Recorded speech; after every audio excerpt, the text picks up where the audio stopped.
Here's some different opportunities for you to get connected and do life alongside others just like you. Men's Night of Worship, August 24th at 7 p.m. Post-abortion, September 10th, 6:30 p.m. Drive-in movie night, August 30th. Movie begins at dusk. And Grief Share, August 28th, 6:30 p.m. Hey church, the buzz around here is September the 15th.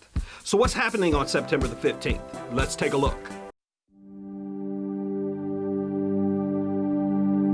Yeah, we were forced to go to church pretty much. We grew up like that.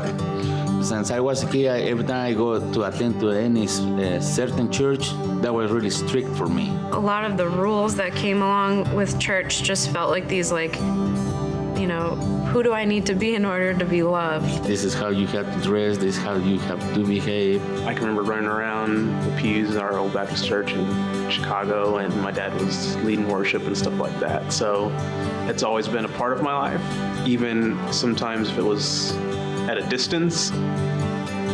When I got into high school, I didn't really feel that connection to church. If you lived in mom's house, you went to church. The day I moved out was the last time I went. Well, I decided to stop around 12, 13 years old. I thought I was big enough to take my decision to say, this is not for me. I knew a lot of ministers and ministries and pastors and things like that, and so you go to a church on Sunday, but you know what happened, between, Monday through Saturday. Sometimes you get a little jaded or disillusioned, by that. I left and explored life and all that it had to offer.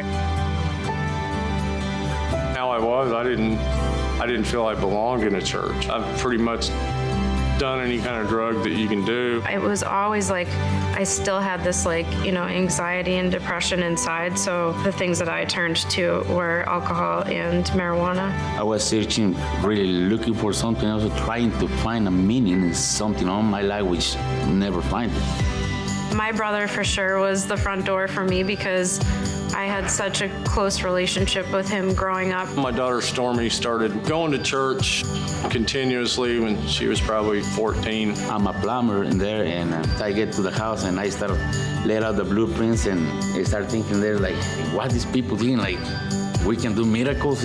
Come on, this is stupid. There was a guy standing beside there, and I was like, oh, say, who are you?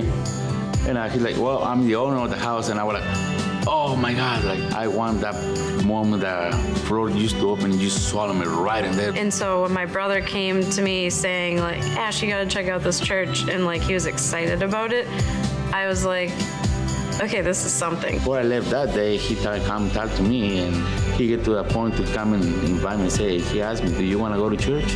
It took us about 3 years before we finally said, yeah, we're coming with you and get saved. Growing up in church is just a part of your life, and it feels like it's something you didn't have a choice in. But that invite really got me serious about going because it was my choice at that point. The more that I go to church, the more I get close to God, I realize He always been watching over me. I think being in community with the church, it's really, really one of the most beautiful gifts that God has for us. This is the only time in my life that I really believe that I have brothers and sisters and true friends. Continue to keep asking, no matter how many times they say no. Don't ever give up. I don't know where I'd be right now if Stormy had given up on me.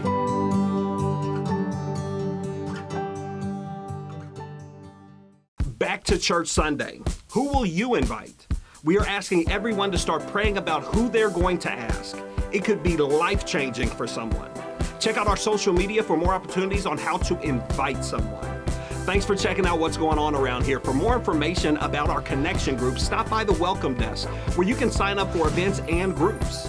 Also stop by our social media pages. Have a great weekend. We'll see you next time.